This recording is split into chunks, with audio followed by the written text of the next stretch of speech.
The wrong one. In chapter 11 of the book of Genesis, it is written that all the people of the world were at one time one people of one language in one place. According to the writings of Flavius Josephus, as one people, they set up a ruler named Nimrod who determined to remove the fear of God from society and taught the people that they should rely solely upon themselves for security and prosperity. Over time, this kingdom gradually became a tyranny under the rule of Nimrod. It was Satan's kingdom on earth. It was then the people were divided and scattered throughout the earth. To the end they would become many nations, and their united effort to overthrow God would cease. God made the determination mankind was not to be one. For to be one without God is to be evil. The world will never choose to be one under God. For this reason, God chooses His own out of the world to be one with Him. Absent God, oneness is the totalitarian temptation, the determination to reject God in order to be God, with the ambition to conquer all in order to rule all. From the earliest kingdoms and ancient empires, to religion states, to imperialism, colonialism, fascism, communism, and all other of the one-world isms, it has always been there, and it remains still. The aspiration of Satan to rule over all mankind by his spirit in mankind. The conflict of the past is the conflict of the present, for the past is the present.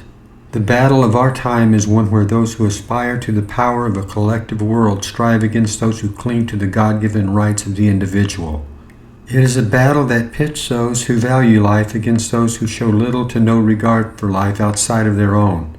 It is a struggle for the freedom to pursue your destiny rather than to have destiny thrust upon you by those who out of their own desire wish to arbitrarily determine what good is and force it upon everyone else. The present battle in our world is waged by spiritually carnivorous human beings. These selfish brute beasts devour others and indulge themselves at the expense of others in vain attempts to satisfy their own insatiable appetites, whether those appetites are emotional, monetary, or sensual. They strive against those who refuse to profit or to find pleasure in the exploitation of others. These are men and women of conscience, who resist inordinate cravings and will do no harm to the innocent simply because they could imagine themselves gaining something by doing so. Speaking in a literal sense, Solomon said that concerning the estates of the sons of men, that God might manifest them, and that they might see that they themselves are beasts. We can learn much by observing the many things God created. God created beasts, creatures, and every living thing. He gave them characteristics, habits, instincts, and nature. He divided clean beasts from the unclean. The natural man, dead to the Spirit of God, is an unclean beast. Man that is in honor and understands not is like the beasts that perish. Psalm 49:20. A godless world is the beast. As in the beginning, the rule of man began at Babel as the rule of one, Satan.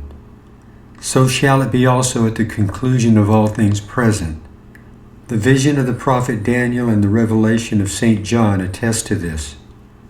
That which is that which shall be, and that which is now, it has already been. Ultimately, the kingdom of God will appear as promised. He will divide the spiritual man from the carnal man, which by nature is a beast. Then will the children of the Spirit be one with God, for God is one, the Holy One. But Satan and his kingdom of beasts will be cast into the abyss forever.